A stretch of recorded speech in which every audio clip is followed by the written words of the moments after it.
faire attaquer par Cincinnati. Bonjour à tous, bienvenue dans l'émission Quoi ma gueule, l'émission qui décrypte le personal branding d'un homme. Aujourd'hui, on est avec Cyril Patine. Patine, c'est ça. Qui se définit comme entrepreneur. Ouais. Tu vas bien? Très bien, merci. Qu'est-ce que tu fais dans la vie et surtout pourquoi est-ce que ça t'éclate? Je suis le fondateur d'une société qui s'appelle Digitalise, qui est une boîte de conseil en web analytics.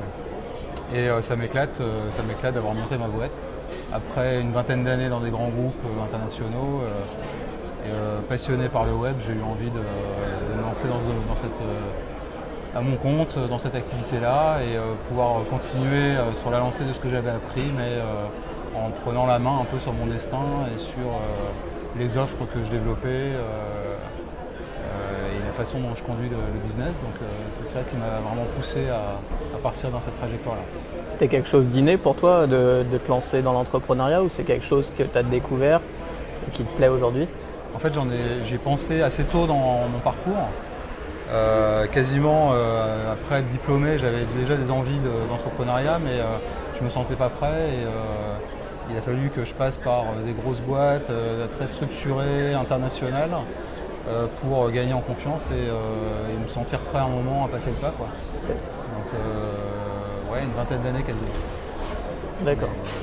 Aujourd'hui, je sens que c'est pas évident tous les jours, mais c'est une liberté du quotidien, c'est une possibilité une vraie prise, une vraie relation avec le concret, le réel du business qui est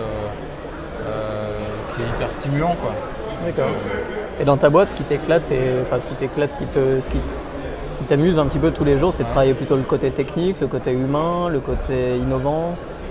Le côté, moi ce qui m'amuse beaucoup c'est la partie business, c'est la relation avec les clients. Ouais. Ça, c'est une partie pour moi centrale et hyper importante. Après la relation avec les gens qui travaillent avec nous, ça c'est essentiel aussi. On est sur des métiers de conseil avec un niveau d'exigence super élevé parce qu'on travaille principalement avec des grands comptes. Donc on a un degré d'exigence super élevé. Donc ça c'est important d'arriver à combiner ce niveau d'exigence et puis la vie des gens.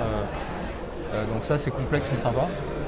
Et puis oui, dans un boulot de presta, le truc important aussi c'est d'être toujours, on est un peu toujours sur le grill, donc c'est d'avoir une longueur d'avance, ou en tout cas d'être dans cette démarche-là, de sentir un peu où le vent tourne et comment on peut proposer des choses nouvelles aux clients. Je suis toujours à l'affût de ces trucs-là. D'accord. Qu'est-ce que tu fais au quotidien qui te stimule? En ce moment, je bouge beaucoup. Donc, hier, j'étais à Barcelone, aujourd'hui, je suis à Lyon, demain, je suis à Paris, ça j'aime bien. Me balader beaucoup et ça me plaît bien. Ce que j'aime aussi beaucoup, c'est sentir qu'il y a une équipe qui est engagée et qui porte le projet aussi. Ouais. Ça, c'est super important. Et donc d'être dans cette dynamique-là, ça fait partie des choses qui me plaît le plus. Et puis sentir un peu ce qu'on peut proposer de nouveau, les opportunités, et puis après délivrer, quoi. Avoir des clients qui sont contents, ça c'est vraiment une satisfaction. C'est quoi dans les 5-10 prochaines années, toi, le sujet que tu as envie d'aborder, ou en tout cas celui où tu te dis là il est en train de se passer quelque chose que le commun des mortels ne sait pas forcément, mais ça aura un impact dans 5 ans, 10 ans, 20 ans? Moi il y a un sujet qui me perturbe beaucoup en ce moment, qui m'intéresse mais qui me perturbe beaucoup, c'est l'intelligence artificielle. Ouais. J'y vois des tas de trucs incroyables dans le positif et dans le négatif. Donc comment on va réussir à naviguer là-dedans et comment ça va forcément avoir un impact énorme dans le digital. Quelle forme ça va prendre, comment on va réussir à en tirer des choses positives.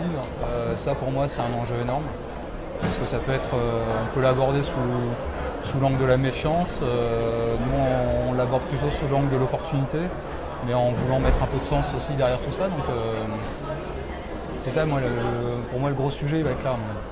D'accord, ok. Dernière question, l'émission s'appelle Quoi ma gueule? À part Johnny Hallyday, à quoi ça te fait penser? Ça me fait penser au fait qu'aujourd'hui, plus qu'il y a 10 ou 15 ans, on s'en fout un peu de la gueule que tu peux avoir. Et ça, c'est plutôt bien.